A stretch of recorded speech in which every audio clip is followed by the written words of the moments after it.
నమస్తే, welcome to WMM talks. అసలు బలభద్రపురంలో ఏం జరుగుతోంది? క్యాన్సర్ ప్రకటనపై రాజకీయ వివాదం ఎందుకు ముదురుతోంది? ఆంధ్రప్రదేశ్లోని తూర్పుగోదావరి జిల్లా బిక్కవోలు మండలంలోని బలభద్రపురం అనే గ్రామంలో క్యాన్సర్ కేసులు ఆందోళనకరంగా పెరిగిపోతున్నాయి. గత ఏడాది కాలంగా 200 మందికి పైగా నివాసితులకు వివిధ రకాల క్యాన్సర్స్ ఉన్నట్టు కూడా నిర్ధారణ అయింది. 30 మంది ఈ వ్యాధి బారిన పడ్డారు. అయితే ఈ ఆరోగ్య సంక్షోభం, ఈ పెరుగుదలకు దోహదపడే పర్యావరణం, జీవన శైలి కారకాల గురించి తీవ్రమైన ఆందోళన అక్కడ రేకెత్తించింది. సుమారుగా 16,000 మంది ప్రజలు నివసించే ఈ గ్రామంలో గత 2-3 సంవత్సరాలుగా క్యాన్సర్ కేసులు గణనీయంగా పెరిగిపోతున్నాయి. నివాసితులు గొంతు, మెదడు, పెద్దపేగు, రొమ్ము క్యాన్సర్లతో సహా అనేక రకాల క్యాన్సర్లతో ఇబ్బందులు పడుతున్నారు. ఈ కేసులతో పాటు నవజాత శిశువులు సైతం, ఇతర వ్యక్తుల్లో కాలేయ సంబంధిత వ్యాధులు కూడా గణనీయంగా పెరుగుతున్నాయి. ఈ ఆరోగ్య సంక్షోభానికి మూల కారణం అస్పష్టంగానే ఉంది, ఇంకా క్లారిటీ లేదు. ఇది పర్యావరణ కారకాలపై దర్యాప్తుని కూడా ప్రేరేపించే విధంగా ఉంది. క్యాన్సర్ కేసుల పెరుగుదలకు భూగర్భ జల కాలుష్యం, వాయు కాలుష్యం వల్లే జరుగుతాయని ప్రాథమిక పరిశోధనలైతే అంచనాలు వేస్తున్నాయి.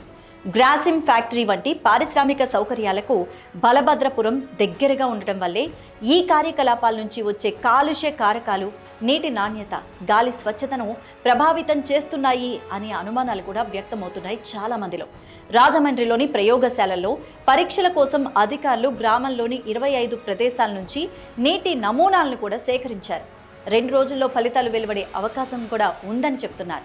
పారిశ్రామిక కాలుష్యం ప్రత్యక్ష కారణమా కాదా అనే దానిపైనైతే ఇంకా క్లారిటీ లేదు.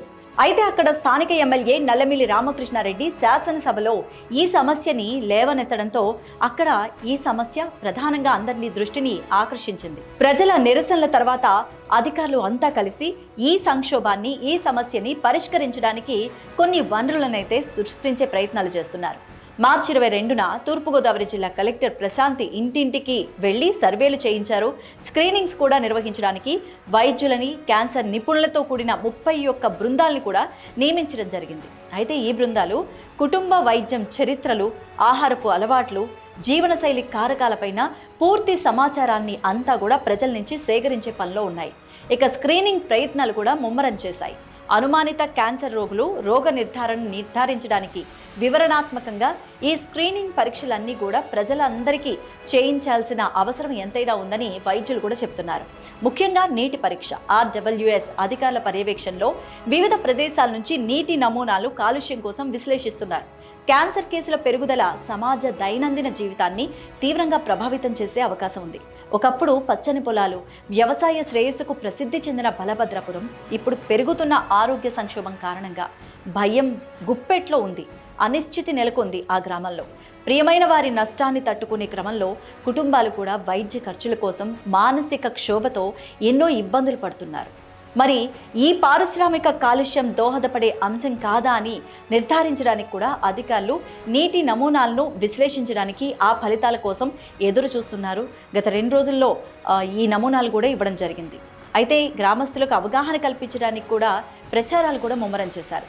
NTR వైద్య సేవ వంటి ప్రభుత్వ పథకాల కింద ఈ ఆర్థిక సంవత్సరంలో 23 మంది క్యాన్సర్ రోగులకి చికిత్స అందించాలని నిర్ణయించారు. అలాగే గాలి నాణ్యత పెంచడానికి మరిన్ని పర్యావరణ జాగ్రత్తలు కూడా తీసుకోవాలని చెప్పేసి ఈ పరిశోధనలు కూడా అక్కడ జరుగుతూనే ఉన్నాయి. మరి ఇకనైనా క్యాన్సర్ రోగులు తగ్గుముఖం పడతారా? అసలు ఇక్కడ క్యాన్సర్ సమస్య మళ్ళీ రాకుండా, పునరావృతం జరగకుండా తగ్గుముఖం పడుతుందా అని ఆశగా ఎదురు చూస్తున్నారు బలభద్రపురం గ్రామ ప్రజలు. మరి ఇకనైనా ప్రభుత్వం వారి సమస్య మీద దృష్టి సారించి వారందరికీ సత్వరమే న్యాయం చేయాలని, వైద్య సలహాలు, వైద్య సూచనలు, వైద్య సదుపాయాలు కల్పించాలని మనస్ఫూర్తిగా కోరుకుందాం. మరి ఈ కంటెంట్ పై మీ అభిప్రాయం ఏంటి అనేది కూడా కామెంట్ సెక్షన్లో కామెంట్ చేయండి. స్టోరీని లైక్ చేసి షేర్ చేయండి. మరిన్ని కంటెంట్స్ కోసం మా ఛానల్ని సబ్స్క్రైబ్ చేయండి.